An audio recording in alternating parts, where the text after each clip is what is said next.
Halo, Assalamualaikum warahmatullahi wabarakatuh. Ketemu lagi dengan saya, Nur Hayati, dalam pembelajaran geografi.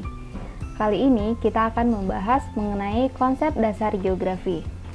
Konsep dasar geografi bertujuan untuk menjelaskan hal-hal yang terjadi di bumi dari sudut pandang geografis.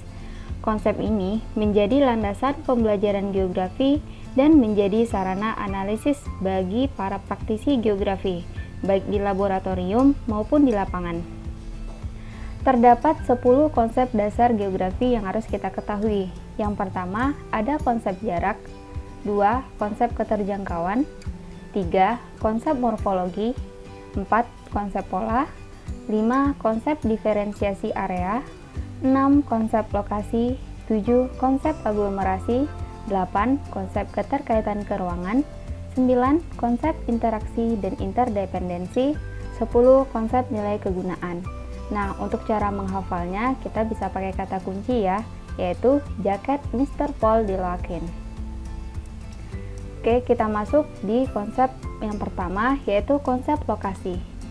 Konsep lokasi mengacu kepada kedudukan atau posisi suatu objek di permukaan bumi. Konsep lokasi di dalam geografi terbagi menjadi dua. Yang pertama, lokasi absolut, merupakan lokasi yang tetap karena berdasarkan letak astronomis, yaitu garis lintang dan garis bujur.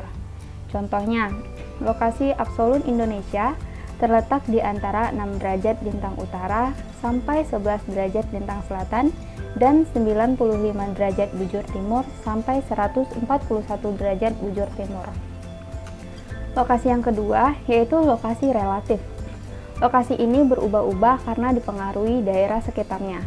Nah, daerah sekitarnya ini biasanya dibuat namanya oleh manusia, misalnya nama-nama benua, nama samudra, nama laut, dan lain sebagainya. Contohnya, Indonesia terletak di antara dua benua, yaitu benua Asia dan Australia, dan dua samudra, yaitu Samudra Hindia dan Samudra Pasifik. Konsep yang kedua yaitu konsep jarak. Konsep jarak mengacu kepada ruang yang terdapat di antara dua objek, berdasarkan satuan panjang dan waktu. Nah, konsep jarak ini kita bagi juga menjadi dua bagian, yaitu jarak absolut, merupakan jarak yang diukur dalam satuan panjang, bisa kilometer, meter, mil, dan sebagainya. Contoh, jarak absolut antara Jakarta dengan kota Bandung adalah 156 km.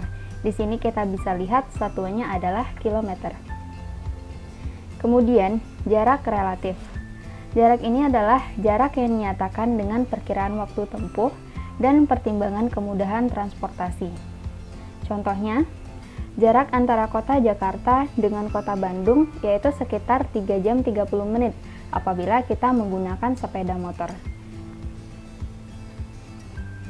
Lanjut ke konsep ketiga, yaitu konsep keterjangkauan. Konsep ini mengacu kepada kemudahan untuk mencapai suatu objek yang dipengaruhi kondisi geografis suatu wilayah. Contohnya, dari Jakarta lebih mudah menjangkau kota Padang dibandingkan ke Kepulauan Mentawai. Nah, jika dari Jakarta kita ingin ke kota Padang, kita hanya menggunakan satu kali naik pesawat. Sementara untuk ke Kepulauan Mentawai, kita harus naik pesawat dulu ke kota Padang, kemudian lanjut naik kapal untuk bisa sampai ke kepulauan ini. Lanjut, konsep keempat, yaitu konsep pola.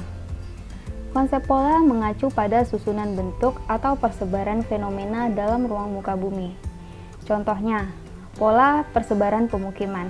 Nah, biasanya persebaran pemukiman ini dia dipengaruhi oleh daerah dari pemukiman tersebut. Misalnya daerah pantai, kemudian di daerah yang dekat dengan jalan ataupun aliran sungai. Maka pola persebaran pemukimannya itu adalah pola memanjang. 5. Konsep aglomerasi. Konsep ini mengacu pada kecenderungan pengelompokan fenomena atau objek pada suatu wilayah.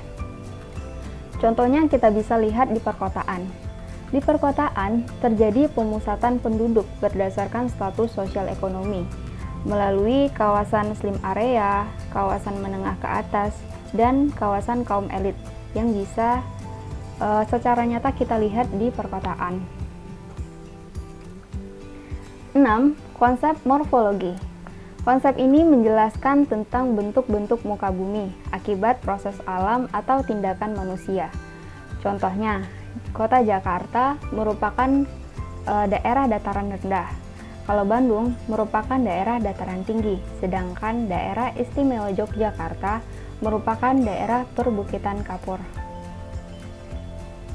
Yang ketujuh adalah konsep kegunaan. Konsep ini mengacu pada kelebihan yang dimiliki pada suatu tempat atau wilayah tertentu dan memiliki nilai kegunaan yang berbeda berdasarkan fungsinya. Misalnya, laut. Laut memiliki nilai kegunaan bagi para nelayan untuk menjaring ikan, sedangkan laut dijadikan tempat rekreasi bagi wisatawan. Jadi, di dalam satu ruang memiliki beberapa fungsi sesuai dengan siapa yang menggunakan ruang tersebut. 8. Konsep interaksi dan interdependensi. Konsep ini berkaitan erat dengan hubungan timbal balik atau saling ketergantungan suatu wilayah dengan wilayah yang lain. Nah, contohnya, warga kota membutuhkan bahan makanan dari desa, sedangkan warga desa membutuhkan peralatan dari kota semacam barang elektronik atau traktor untuk kebutuhan bertani. Yang kesembilan, konsep diferensiasi area. Nah, konsep ini mengemukakan tentang adanya perbedaan corak atau karakteristik antar wilayah di permukaan bumi.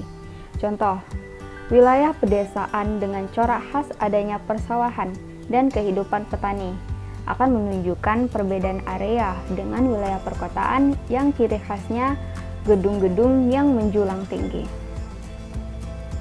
Konsep yang terakhir yaitu konsep keterkaitan keruangan.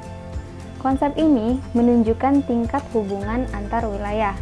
Hal ini dapat mendorong terjadinya hubungan sebab akibat. Contohnya, daerah hilir bisa mengalami banjir karena adanya pembangunan yang terjadi di daerah hulu. Nah, begitu juga dengan polusi udara berupa asap di Singapura yang merupakan asap kebakaran hutan atau lahan di daerah Riau dan Palembang. Oke, sekian pembahasan mengenai konsep dasar geografi pada kali ini. Semoga bermanfaat ya. Nah, jika teman-teman suka dengan video ini, silakan like, comment, subscribe, dan juga share. Assalamualaikum.